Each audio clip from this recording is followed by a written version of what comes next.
Parinang bakaw. Okay, so ayan po, magandang araw po sa inyong lahat, mga madam sir, mga boss, mga lods, mga lodi, mga idol. Another property for sale na naman po ang aking papakita po sa inyo. Ito po ay lote naman po ito, pang residential po siya. At ito na po yung property na binibenta po. Simula po dito sa part na ito, sa poste po na ito, diretso po yan hanggang dun sa may poste po na yun, sa may pader po na yun. 981 square meter po ang sukat ng property na ito. Lote, nakaalong irrigation road po siya, irrigation canal, at meron din po outlet ng tubig. At ito po ay corner lot din po. Yan, ganoon po siya, tapos diretso po yung pwede kang dumiretso dito, pwede kang dumaan din dito. At ang maganda rin po dito, meron po siyang isang puno ng mangga. Ayan po, isang puno ng mangga. At ang maganda rin po dito sa side na yon ay napakuran na, may bakod na.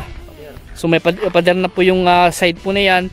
Sa dito na lang po sa harap tsaka sa side na ito, ang papakuran nyo na lang po kung sakasakali. Sa mga naghahanap po dyan ng pang residential po nila o pagtatayuan po ng bahay, baka ito na po yung nahanap nyo. 981 square meter na ang presyo po niya is 900k din po. 900k po yung kanyang presyo ayon po sa source po namin sa property na ito. At ang maganda po dito, yun lang po yung National Highway. Ayan po, Victoria Guimba Road. So itong property po na ito ay located po dito sa bayan po ng Guimba, Nueva Ecija. So ito po yung kanyang puno, isang puno po na, ayan, isang puno po siya. Ito po ay titled property ayon po sa source po namin, ayon sa naglapit po sa amin sa property po na ito. At ito po yung boundary po niya sa may pader. At maganda rin dito dahil may mga kabahay na rin po, katabi. At kabahayan na rin po yan, no? Mga yan. Tapos yung power line andun po sa may ano po, sa may National Highway. Kitang-kita po yung mga kable po. Dahil sa bandarian po ay may mga bahay pa po diyan sa bandarian. At doon din po may cell site po diyan. Then makabahay din po yung mga yan. At yun na po yung National Highway. Sa T-Plex Victoria exit po, siguro na sa mga 15 minutes po driving sa Victoria exit po. Tsaka sa town proper ng Victoria, siguro mga 10 minutes. At sa town proper po ng Guimba, nasa mga 5 minutes po driving. Ayan. So sa mga naghahanap po dyan ng lote, ng pagtatayan po ng kanilang bahay, pwede rin po kayong magtanim pa kahit mga sa banda rito ng kanilang mga tatanim yung mga gulay o mga fruit bearing, pwede rin po. Dahil ito po yung source of water po niya, irrigation canal. At pwede rin po tayong mag deep well kung sakasakali. At hindi ko lang po sure kung meron na rin pong nawasa dito. Pero for sure sa may highway, meron pong nawasa po dyan. Pero dito di ko lang po alam kung meron na pong nawasa dito. At katabi lang din po niya, may mga subdivided lot na rin po dito. Kung gusto niyo pa siguro mag-expand o bumili pa ng ibang property, pwede pa po dito sa part na ito dahil na-subdivide na po itong mga to. At ito naman po ay ewan ko lang kung ilan yung binibenta nila dyan, kung ilan yung mga square meter na binibenta nila sa subdivided lot na yan. At dito po, ang binibenta po dito ay 981 square meter po. Ayan. Hindi po masabi kasi nung aming source kung naka-mother title siya o naka-solo title po. Pero i-verify ko na lang po, i-double check ko na lang kung ito po ay solo title or naka-mother title po siya.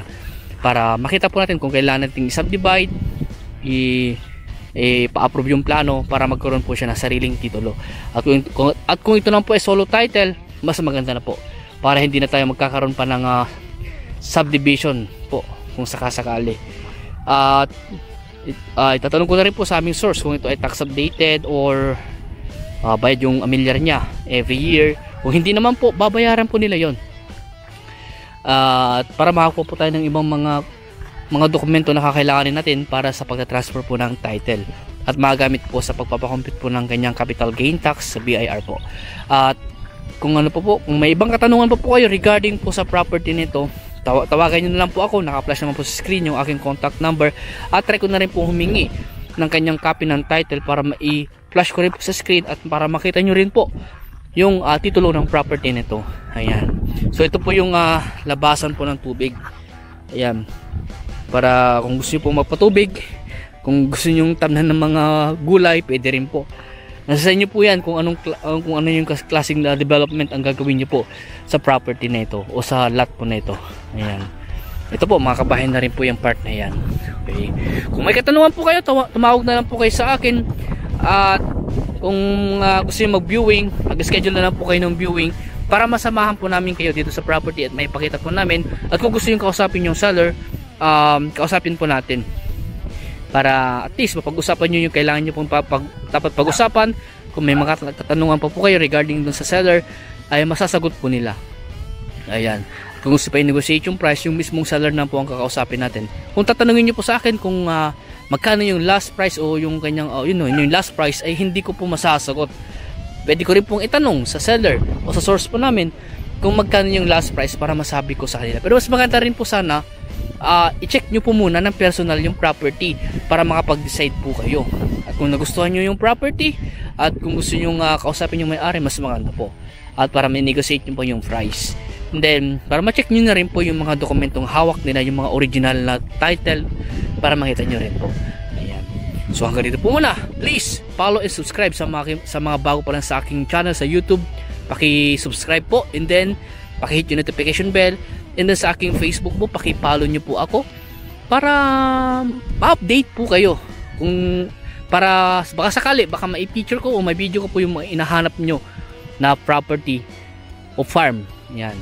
So maraming salamat po and God bless po.